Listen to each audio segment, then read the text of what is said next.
बिहार के प्रदेश कांग्रेस कार्यालय में बिहार के पूर्व मुख्यमंत्री की 136वीं जन्म जयंती समारोह का आयोजन किया जा रहा है, जहां प्रदेश अध्यक्ष अखिलेश सिंह संबोधित करते हैं। तो चलिए हम आपको सीधे लिए चलते हैं।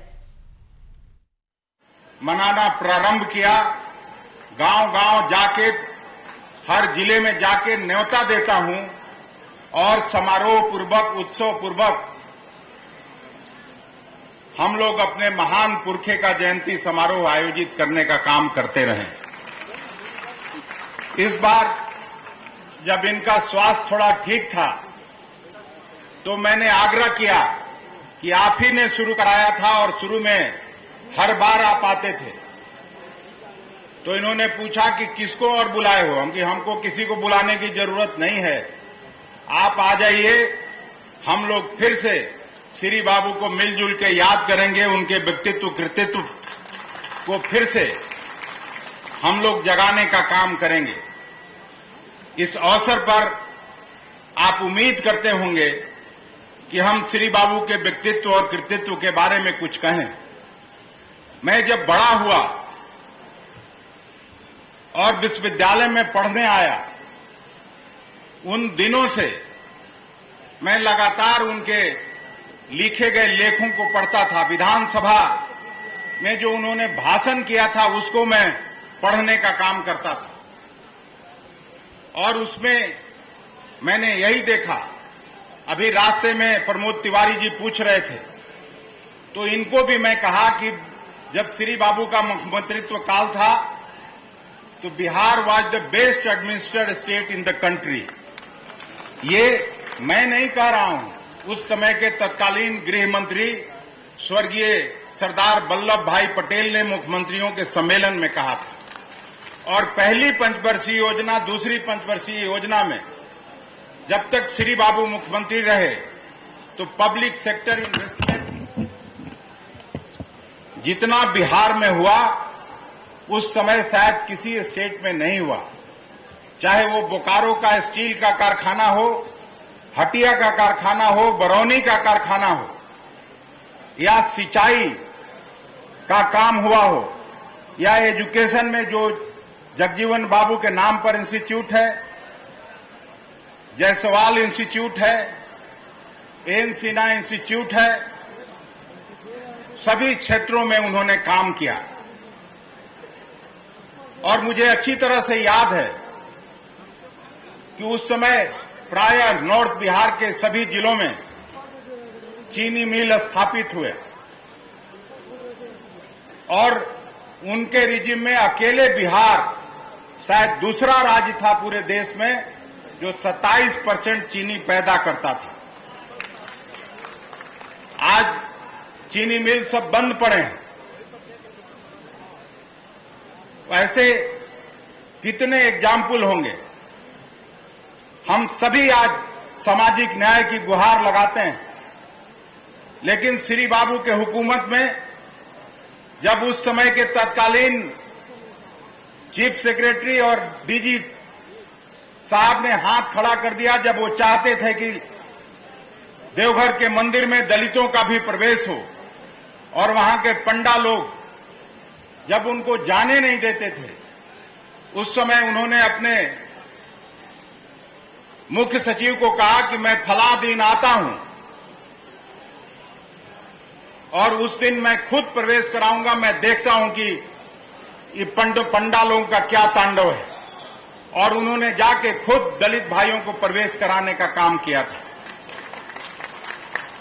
आप सभी जानते हैं, यहां से बहुसंख्यक लोग हम लोग बैठे हैं। अजीत शर्मा भी उस समय के बड़े जमींदार थे और जमींदारी ज्यादातर उनके बिरादरी के लोगों के हाथ में थी।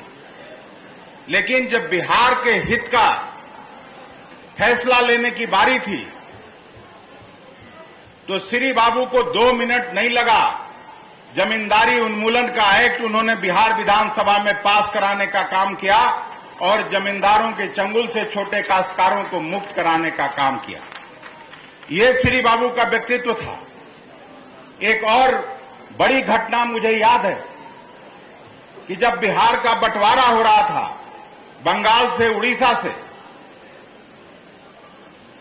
उस समय बंगाल के जो बीसी राय साहब चीफ मिनिस्टर थे, उन्हीं के कद के या उनसे बड़े नेता थे।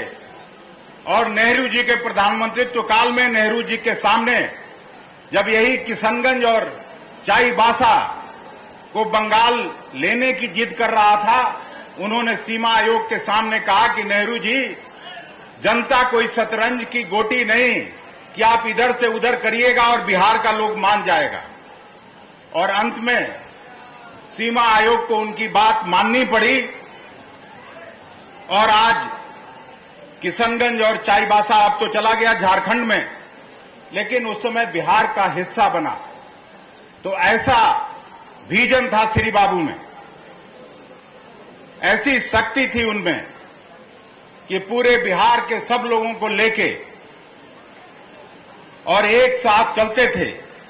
कभी भी जहां कहीं भी उनके हुकूमत में सांप्रदायिक उन्माद उन्होंने नहीं होने दिया और सांप्रदायिकता के खिलाफ हमेशा हर भाषण में, मैंने कम से कम 10 भाषण उनका पढ़ा है, विधानसभा और विधानसभा के बाहर। और आज जिस तरह का हुकूमत है, आज भी जब हम लोग यहां आ रहे थे तो किसी साथी ने फोन किया राजस्थान से कि अशोक गहलोत साहब के बेटे के यहां ईडी का छापामारी हो गया, चुनाव वहां चल रहा है। किस तरह से आदरणीय लालू जी को, इनके पूरे परिवार को प्रताड़ित करने का काम हुआ, क्योंकि ये उनके सांप्रदायिक एजेंडा को बिहार में लागू नहीं होने देना चाहते थे। और मुझे पक्का भरोसा है कि लालू जी का अगर स्वास्थ्य ठीक है तो निश्चित रूप से जो इंडिया गठबंधन है, बिहार में उनका खाता मोदी जी का नहीं खुलेगा, ये मुझे विश्वास है, मैं जानता हूं। और नहीं, अभी जिंदाबाद तो, अरे हम इतना भाषण थोड़े देते हैं, भाषण भुला जाएंगे यार। हम अंत में आदरणीय लालू जी का और आदरणीय प्रमोद तिवारी जी का, अजय कपूर साहब का हृदय से आभार प्रकट करते हैं कि आप श्री बाबू के 136वीं जयंती समारोह में आए। कांग्रेस पार्टी और इस ऐतिहासिक सदाकत आश्रम में उनके जयंती समारोह में शिरकत किए।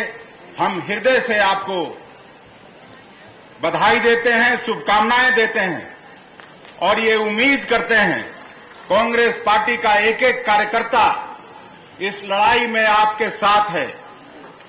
और आप जब आगे चल दीजिएगा तो मुझे आपकी ताकत का अंदाजा है, उसमें मोदी जी को कोई जगह नहीं मिलेगी बिहार में। इसी उम्मीद के साथ मैं पुनः इस जयंती समारोह में आए हुए आप सभी साथियों का खैर मकदम करता हूं, स्वागत करता हूं और बधाई देता हूं कि आप ही के ताकत के बल पर ये जयंती समारोह हर साल उत्साह के रूप में मनाया जाता रहा है। फिर से आपको बहुत बहुत धन्यवाद। जय हिंद, जय भारत, जय श्री बाबू अमर रहे।